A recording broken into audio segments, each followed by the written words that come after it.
This is how I memorize everything in medical school. First of all, you need to start with a good foundation. So you need to have good health. So you start that with getting at least 6 to 8 hours of sleep. You want to have quality nutrition, and you want to exercise at least 4 times a week. Alright, now that the bases are covered, now I'm going to start talking about the studying aspect. So, the way I do it is I take all of my medical school lectures and I take the PowerPoint file, I upload it to ChatGPT, and I create enough practice questions in order to cover every single detail in that lecture.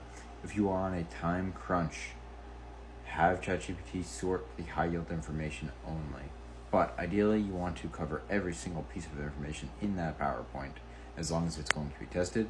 And then with those practice questions, you want to tell ChatGPT to turn that into an Anki deck and upload that to Anki. If you're not familiar with that, it is a flashcard application that is on the laptop and on your iPhone, in which medical students memorize vast amounts of information. There are a ton of good videos on YouTube about that. Alright, so take your practice questions that you made that cover every single detail in that PowerPoint, upload them to Anki, and now Anki has a spaced repetition schedule that you are going to need to follow.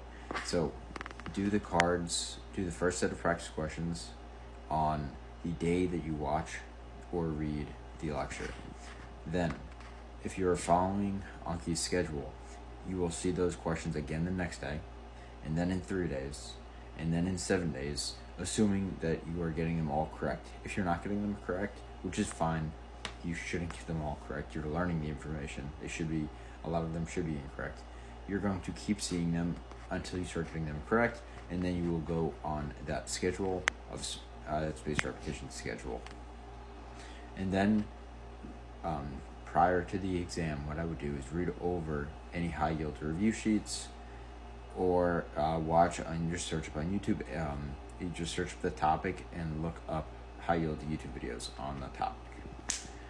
And then get a good night of sleep before your exam, and then you will have seen all of the information within practice question format. So that's the format you're going to be tested on. So now you will have thousands of repetitions on the material in the format in which you will be tested. And this is how I maintain A's in all my classes. Let me know if you have any questions. Follow along for more.